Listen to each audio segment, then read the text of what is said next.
প্রবাসীদের প্রতি যে পরিমাণ জুলুম আমাদের দেশে করা হয়, শুধুমাত্র পরিবারের লোকরা জুলুম করে তা না, ওই এয়ারপোর্ট থেকে শুরু হয়।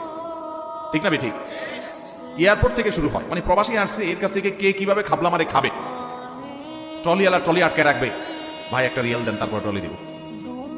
যে যেভাবে পারে সে সেভাবে, শেষ পর্যন্ত নিজের ঘরে আসা শান্তি পর্যন্ত পায় না। আমি প্রায় বলি, প্রবাসী বেচারাদের কোনো দেশ নাই, দেশের অর্থনীতির চাকা তারা ঘুরায়, দেশের উন্নতির মূল চাবিকাঠি এই প্রবাসীদের পাঠানো রেমিটেন্স, কিন্তু তাদের কোনো মূল্য না রাষ্ট্র দিতে পারে না পরিবার দিতে পারে, সব জায়গায় তারা বঞ্চিত।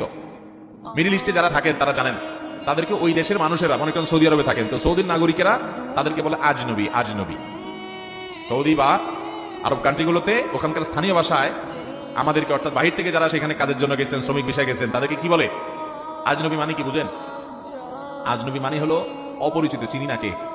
এটা হলো আজনবীর সোজা অর্থ, মানে চিনি না রে এই লোকটাকে, মানে বাহিরের, সোজা কথা বিদেশি। তাহলে সৌদিয়ানরা তাদেরকে দেশি স্বীকার করে না, বলে আজনবী। আজনবী মানে বিদেশি। আর দেশে আসার পরে রাস্তাঘাটে যাবেন, দোকানে যাবেন, পাঠে যাবেন, আপনজন দেখবেন, আত্মীয় স্বজন, পরিচিত অপরিচিত সবাই আপনারা বলবো বিদেশি আসছে, বিদেশি। এই বেচারা দেশটা তাহলে কোথায়? সৌদি আরব যায়, তারা বলে আজনবী, ঠেলে দেয়, এটা আমাদের দেশের না। আবার দেশে আসলে দেশের লোকরা বলে কি? বলে বিদেশি আসছে। তাহলে এই প্রবাসী বেচারা দেশটা কোথায়?